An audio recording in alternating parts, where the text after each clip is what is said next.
Alright folks, it's about time I did this. I'm finally going to rank my top 5 Souls games, and I suppose it's kind of in line with preparing for the Elden Ring DLC, which is coming out in about 5 weeks time, I think. So really the hype is ramping up amongst the gaming community and all the Souls fans, let's call them the FromSoftware fans, and it felt appropriate that I do this right now.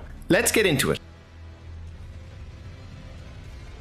So first off, let's start with some important context. These are my opinions and my opinions only. Always when I do these lists, I want it to engage conversation, get people talking in the chat, respectfully of course, because I know some of the Souls fans can be pretty hardcore, and I've seen rampant debate online before about which games are the best. So yeah, again, take it, this is just an opinion, open up the conversation, have a chat about it in the chat comments. But yeah, let's start with number 5. So number 5 for me, controversially perhaps, is the original Dark Souls. I had originally played this and beaten this on the Xbox 360 back in the day, and then I honestly had not played it again since actually this year when I replayed it using the Dark Souls remaster on the Steam Deck. Great version, by the way. However, a lot of those features were pretty much available with a couple of mods on the original PC version, but I'm not getting into that today. More so specific to how I remembered playing the game on the 360 versus what it's like now. I think the future games that I have played since then have improved in the formula so much that at times I was like, I wish it had this feature and I wish it had that feature. The other reason why I kind of rank it lower in this list as well is twofold, in that some of the areas are just a pain in the arse to play. Like, I hate Blighttown. I just hate facing bloody Blighttown every time I play this game. And then the other thing is the color palette is just a bit grayish, too grayish for my liking now. And honestly, the way I wanted to rank these games right now is how I actually feel about them right now, not how I may have felt in the past. So yeah, Dark Souls for me, number 5, great game, don't get me wrong.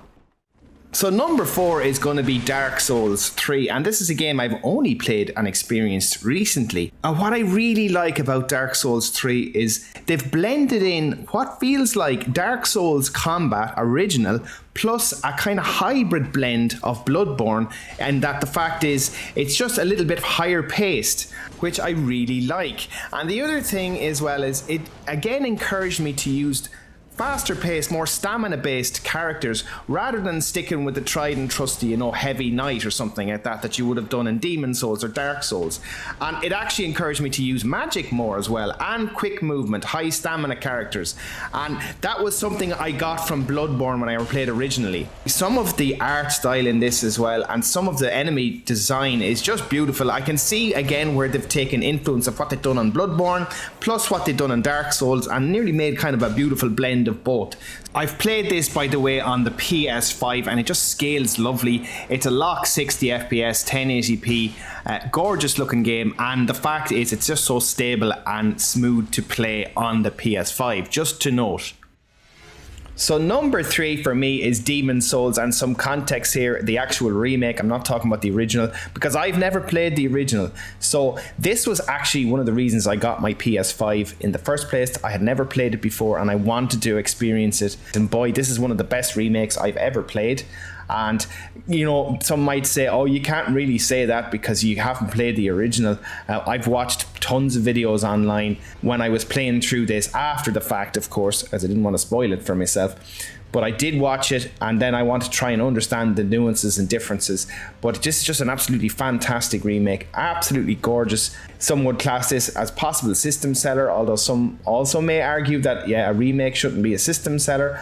I disagree in this case. I think it's just a brilliant game overall. I absolutely love the setting, and in particular, how it sets the tone for the rest of the Souls series. In particular, having that Lumen castle and a big dragon, and he's blowing fire across the bridge. All that stuff really influenced the future games, and you can just clearly see it here. Ultimately, though, with respect to Demon Souls, it really is the granddaddy of the Souls series, and without this, I don't think we would have had the other games. So with respect to that, it definitely at least needed to be in my top 3. So number 2 for me, and I really struggled to pick between number 1 and number 2 for a long time, but I'm going with Bloodborne, and the reason being is it was just simply a system seller first and foremost. on the PS4. Again, the reason I actually bought my PS4 was because of Bloodborne, and it actually felt like the first next-gen game on that console at that point in time. I actually think it has one of the best settings in any Souls game, and the gothic design I absolutely loved. And also, I think it's probably one of my favorite combat systems. And the fact is, I prefer the quicker pace of this and Dark Souls 3 than I do of Dark Souls 1 and even maybe Demon Souls to an extent. But I just think this game it stands the test of time. It's just such a shame we can't get like a simple 60 FPS patch for the PS5 or something to just unlock this game again.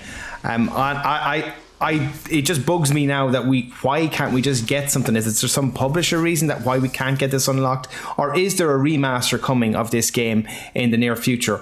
Okay, anyway, I'm going with Bloodborne as number 2. Let's get into some honorable mentions.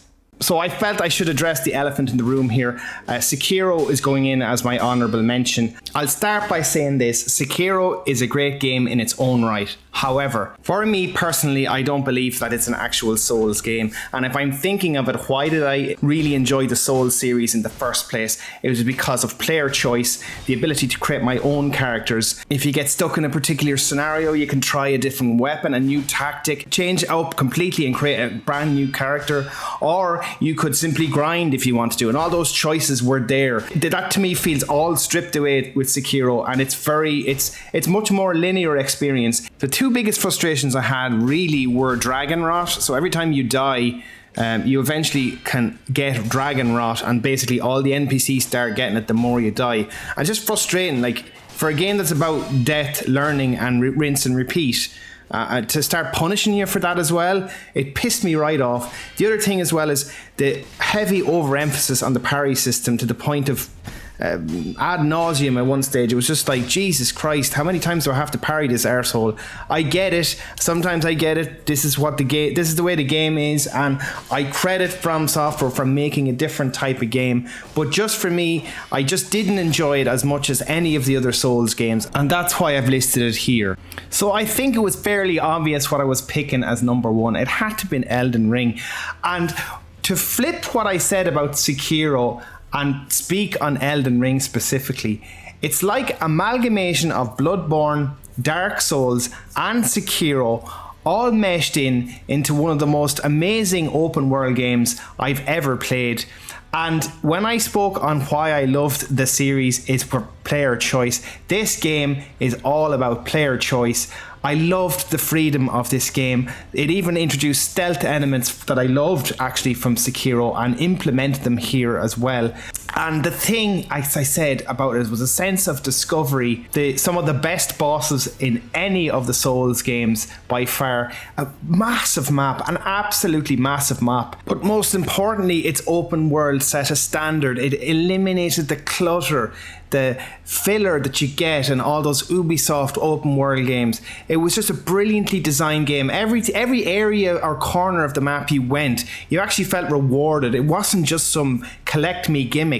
The world felt alive, lived in, and every space within the world was just exquisitely designed. So that's it for today. Hopefully everybody enjoyed that list. I know. Please share down in the comments your list, where you think I got it wrong. Let's get chatting down below. If you're new to the channel, please consider supporting my work by subscribing. I'll see you in the next video. Thanks for watching, folks.